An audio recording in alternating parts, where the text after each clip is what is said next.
Howard McComas IV, president of McComas Funeral Homes. I'm Amanda Coleman Phelps. I am a sixth-generation jeweler with Nelson Coleman Jewelers. My name is John Akhurst. I'm with Akhurst Landscape Service. My name is Frances Murphy Draper, and I am the CEO and publisher of the 126-year-old Afro-American newspapers. My name is Mandy Castillo, and we are here at Priggle Family Creamery. I am in charge of retail, catering, marketing, pretty much anything front of the house. We started out as a furniture business, and this goes back to the founding was about 1808. Yeah, and anyway, we had a furniture business right in downtown Abingdon in Harford County. And back then, it seemed that the prestigious thing were when folks would pass away in the city, they would actually get on the train. Everything was done by train back then, train or carriage, and then the train would bring them out to Harford County to a station there. And then it happened so we had the biggest buckboard or the biggest wagon in town. So we would actually go to the train station and bring those folks up and then have the burial there in the cemetery. Well, furniture turned into caskets, right? So started doing the caskets, and we had the transportation. And then the evolution kind of came together that way to progress over the years to become where we are today. We were established in 1856 in Munich, Bavaria by my great-great-great-grandfather Adolf Doderlein. Second generation Ludwig Doderlein. He moved us here to Virginia, then eventually to Baltimore, and that's where we were for over 100 years. We were actually Doderlein Jewelers, not Nelson Coleman yet. And my grandmother, Virginia Coleman, Virginia Doderlein at the time, married Nelson Coleman, who then took over the family business, changed the name to Nelson Coleman. So that was fourth generation. And then they had 6 sons all together. And my mom, Peggy Coleman, they're all fifth generation, then I'm sixth generation. My great-great-grandfather, his family migrated here, and back in 1876, they started farming in Mount Washington, Maryland, growing bedding plants, tomato plants, and stuff like that they sold at market to people in the area.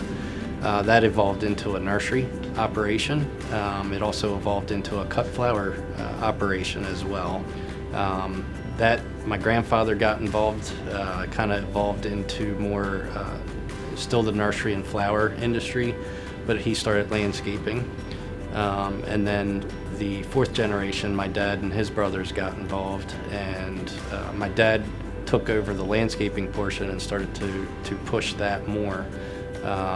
And back in 1984, the rose growing operation and the nursery were discontinued, with all efforts going into landscape. The paper was founded in 1892 by my great-grandfather John Henry Murphy Sr., who had been enslaved, who had served in the Civil War, and who was 52 years old when he started the paper. He really had a philosophy that a newspaper succeeds because it believes first in God, then in itself, and then in the present generation. And so at 52 years old with 10 children, he started this newspaper when less than 2% of the African American population reportedly could read. But he wanted to publish some good news, and so it started with a 1 or 2 pager. It cost 3 cents. And believe it or not, the name Afro-American was already in existence at the time that he bought it at an auction.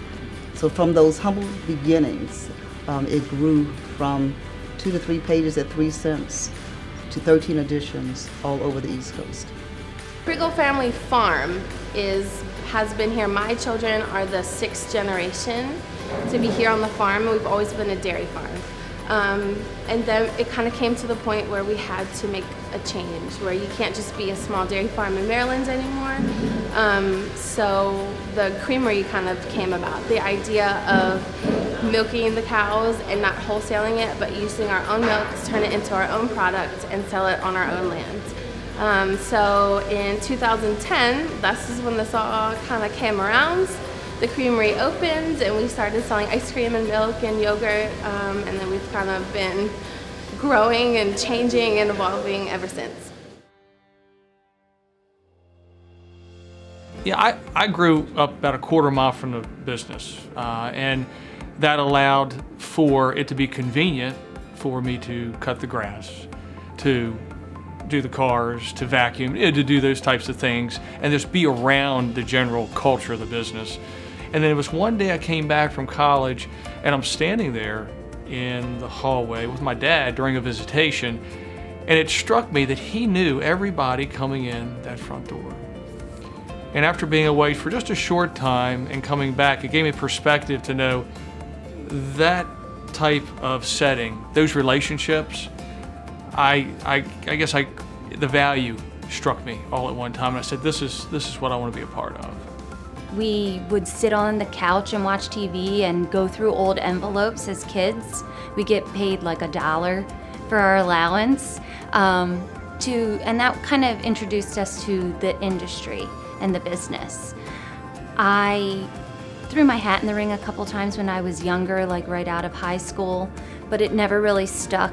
It's a career choice. So I decided I didn't really want to do that. I wanted to go into the EMT field, and I actually went out for Baltimore City to become part of the fire department. That didn't work out. My dad's like, come on, give it another try. So I did, and I've been there 15 years. Pretty much since I was 7 years old. We still had the nursery operation at that point, and I remember my dad taking me out. We had these fields that we called them can fields, just flat gravel lots, and there would be azaleas or hollies growing in containers. Dad would drop me off at the end of a row with a bag of Osmocote fertilizer and a Maxwell House metal coffee can that I would fill and have to go down the row and put fertilizer. So yeah, I grew up in it, cutting grass and doing stuff like that around the nursery, and then eventually was old enough to go out on job sites. But most of my generation had an unspoken pact, we're not doing this newspaper business. We're just not doing it.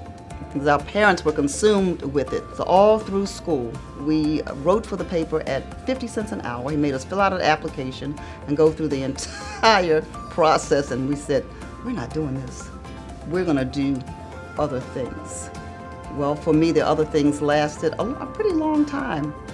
And we were at a transition in the family business, and I found myself going there and partnering with one of my cousins, not one of my cousins whose grandfather was Carl Murphy, but one of my cousins whose grandmother was Rose Oliver. It's kind of funny because I went to school to be a Spanish teacher. I taught Spanish for a while, and I never in my wildest dreams thought I'd be working on the farm with my family, doing anything farm related. But then I got a phone call from my dad saying, hey, I think we're gonna open up a creamery. And like, it was just this wild idea, and I still didn't think I was really gonna be involved. But then there was a need. I have a lot of experience and background in hospitality and food service and catering and that kind of stuff. So there was a spot for me in the family business. I'm not trying to milk cows, but I can do the retail stuff. I can do the catering and marketing, and it was just kind of happened. It was this like, even now I wake up and I'm like, oh shoot, what are we doing? What am I